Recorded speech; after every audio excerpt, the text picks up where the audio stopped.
40 दिन कोई सांसद और विधायक रह लेता है, पूरे जीवन भर उसको पेंशन मिलती है। 40 साल कोई कर्मचारी नौकरी करता है, उसकी पेंशन आपने खत्म कर दी। पेंशन तो छोड़िए, टैक्स के राहत की उम्मीद थी कर्मचारियों को, आपने इस बजट में वो भी नहीं दिया। आप कर्मचारियों की बात इस बजट में कर लीजिए मान्यवर। जब कर्मचारियों की चर्चा होती है, पूरे देश के कर्मचारियों की एक ही मांग है, पुरानी पेंशन की बहाली की जाए, पुरानी पेंशन की बहाली की जाए। दोस्तों, आज हम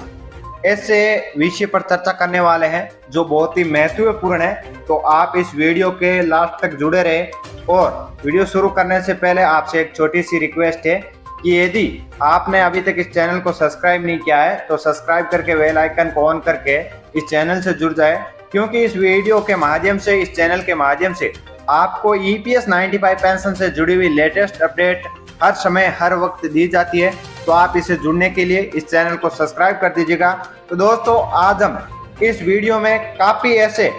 यानी कि 5 से 6 पॉइंट है, उन पर चर्चा करने वाले हैं। तो लगातार EPS 95 पेंशन धारक है वो एक ही बात लिख रहे हैं कि यदि EPS 95 पेंशन धारकों को है वो पेंशन नहीं मिलती है तो इस सरकार को हम है वो वोट नहीं करेंगे। तो दोस्तों, मैं आप सभी को बता दूं कि यदि EPS 95 पेंशन धारकों को यहाँ पर है वो पेंशन नहीं मिलती है, या फिर ये सरकार जो इन पेंशन धारकों की या पेंशनर्स की जो मांगे है वो यदि मांगे पूरी नहीं करती है, तो क्या EPS 95 पेंशन धारक अब की बार है वो अपना जो वोट बैंक के रूप में जो इन्हें इस्तेमाल किया जा रहा था वो अब यहाँ पर है वो वोट बैंक के रूप में इस्तेमाल नहीं होंगे। तो इसमें बारे में मेरा कहना यह है कि यदि EPS 95 पेंशन धारक एकजुट होते हैं,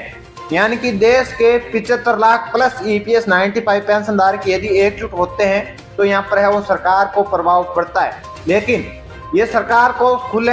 खुले तरीके से पता है कि EPS 95 पेंशन धारकों की संख्या 75 लाख है, लेकिन ये कभी भी एकजुट एक साथ नहीं हो सकती, क्योंकि EPS 95 पेंशन धारक जब भी यहाँ पर है वो आंदोलित करते हैं या फिर आंदोलित होते हैं या फिर सड़कों पर उतरते हैं, तो उनमें से यहाँ पर है वो 75 लाख प्लस EPS 95 पेंशन धारकों में से केवल और केवल एक, यानी कि बात करें एक जिले के, तो यानी कि यहाँ पर लगभग यानी एक जिले में से 1 लाख EPS 95 पेंशन धारक तो होंगे ही होंगे। लेकिन EPS 95 पेंशन धारकों में से यहाँ पर है वो 75 ही, ओनली फॉर 75 ही EPS 95 पेंशन धारक उतरते हैं। तो सरकार को ये सामने से दिखाई दे रहा है कि EPS 95 पेंशन धारकों में यहाँ पर एकजुटता नहीं है, तो वह कभी भी आपकी मांग है वो मानने को तैयार नहीं होगी, क्योंकि EPS 95 पेंशन धारक है वो कभी भी एकजुट नहीं हुए, एक दूसरे के आरोप लगा रहे हैं और EPS 95 पेंशन धारक है वो अपनी मांगों को पूरी करने में असमर्थ रहे। अब मैं बात करने वाला हूँ EPS 95 पेंशन धारक, जो बहुत ही ज्यादा सवाल पूछा जाता है और कमेंट में जो पूछा जाता है कि EPS 95 पेंशन धारकों की जो मांगे हैं वो मांगे आखिर सरकार क्यों नहीं मान रही है। तो मैं बता दूं कि EPS 95 पेंशन धारकों को जो लगातार ज्ञापन दे रहे हैं और ज्ञापन देने के बावजूद भी यदि EPS 95 पेंशन धारक वृद्ध पेंशन धारकों की पेंशन नहीं मानती है, तो इसमें एक ही भूल हो सकती है, या तो फिर इस सरकार को अपनी है वो पुनरावृत्ति नहीं करनी है, या फिर ये सरकार ये चाहती है कि इन्हें यहाँ पर है वो जो वोट आएंगे तो अभी यहाँ पर है वो उनकी मांगे पूरी की जाएगी। दूसरा सबसे ज्यादा यहाँ पर है वो सवाल पूछा जाता है कि EPS 95 पेंशन धारकों की जो मांगे है वो मांगे यहाँ पर है तो है क्या। आखिर EPS 95 पेंशन धारक है वो काफी यहाँ पर कमेंट में पूछे जाते हैं, उनको ये तक नहीं पता है कि आप EPS 95 पेंशन धारकों की योजना के बारे में तो बता रहे हो, पूरी जानकारी दे रहे हो, लेकिन इनकी मांग क्या है। कोई यहाँ पर है वो अलग अलग चैनलों के माध्यम से अलग अलग इनकी जो मांगे है वो बता रहे। तो मैं आपको बता दूं कि EPS 95 पेंशन धारकों की जो मांगे हैं, यानी कि जो आप न्यूज चैनल से जुड़े हो, या तो फिर वो फेक न्यूज देते हैं पूरी की पूरी, या फिर उन्हें EPS 95 पेंशन धारकों के बारे में जो भी नॉलेज है वो गलत नॉलेज दिया बात। मैं आपको बता दूं कि EPS 95 पेंशन धारकों की जो मांगे है वो मांगे है 7,500 रुपए पर महीने इन्हें पेंशन दी जानी चाहिए, और EPS 95 पेंशन धारकों का जो मेडिकल खर्चा है पर मंथ का, वो पर मंथ का मेडिकल खर्चा आता है वो फ्री किया जाए और उन्हें DA यानी कि दिया जाए,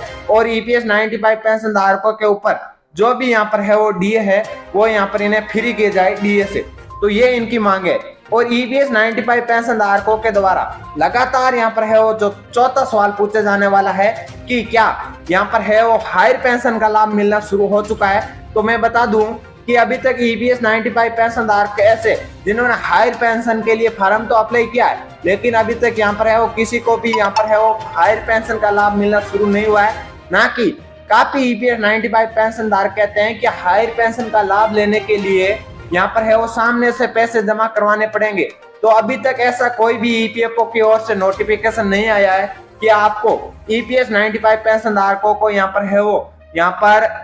उन्हें हायर पेंशन का लाभ लेने के लिए यहाँ पर सामने से पैसे देने पड़ेंगे। तो यहाँ पर यह कोई भी प्रावधान ऐसा या फिर कोई भी ऐसा नोटिस नहीं आया। जैसे ही कोई भी नोटिस हायर पेंशन या फिर ईपीएफओ से जुड़ा हुआ कोई भी लेटेस्ट अपडेट आता है तो इस चैनल के माध्यम से आपको दिया जाता है। अगला सवाल सबसे ज्यादा पूछा जाता है, क्या ईपीएस 95 पेंशन धारकों के आपने बोला था कि पीएफ खाता धारकों के यहाँ पर है वो पीएफ जो ब्याज दर है वो आना शुरू हो चुका है। तो मैंने दोस्तों आप सभी को बताया था कि पीएफ ब्याज दर है वो अभी यानी कि अगस्त महीने के अंत तक आप सभी के पीएफ खाता धारकों के यहाँ पर है वो आना शुरू हो जाएगा, लेकिन ऐसा अभी तक नहीं हुआ। तो दोस्तों मैं बता दूं, आप सभी को इस न्यूज के माध्यम से सही और सटीक जानकारी दी जाती है और वो जानकारी ईपीएफओ की वेबसाइट या फिर ईपीएफओ से जो भी कर्मचारी उनसे लेकर दी जाती है और उनके द्वारा जो जानकारी हमें दी गई या फिर हमारी टीम को जो दी गई थी कि हम है वो आपके पीएफ ब्याज दर है वो आपके आखिरी मंथ यानी कि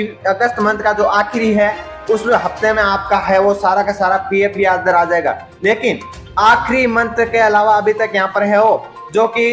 9वां महीना चल रहा है उस 9 मंथ के अंदर भी यहाँ पर है वो जो नहीं आया पीएफ ब्याज दर, तो आखिर कब आएगा। तो मैं बता दूं कि ईपीएफओ के ऐसा कोई भी अपडेट अभी तक नहीं दिया गया है कि आपका पीएफ ब्याज दर है वो अभी तक आ जाएगा। ईपीएफओ ने यहाँ पर है वो अगस्त महीने के अंत तक का एक नोटिफिकेशन दिया था, लेकिन अभी तक है वो यहाँ पर है उस ना ही श्रम मंत्रालय की ओर से आया है कुछ अपडेट और ना ही कोई यहाँ पर है वो ईपीएफओ की ओर से आया है। तो दोस्तों ये आपको 2-3 लेटेस्ट अपडेट पॉइंट थे। और रही बात ईपीएस 95 पेंशन धारकों की, जो कि 16 और 17 को भोपाल में यहाँ पर है वो बहुत ही बड़ा एक यहाँ पर अधिवेशन किया जा रहा है। उस अधिवेशन में ईपीएस 95 पेंशन धारकों को सभी देश के यहाँ पर है जो पेंशन धारक है उन्हें आमंत्रित किया गया है। क्यों किया गया है? क्योंकि ईपीएस 95 पेंशन धारक है वो लगातार अनशन धरना प्रदर्शन कर रहे हैं, रास्ता रोको अभियान भी चल रहा है और ऐसे आंदोलन कर फिर भी इनकी मांगे पूरी नहीं हो रही है।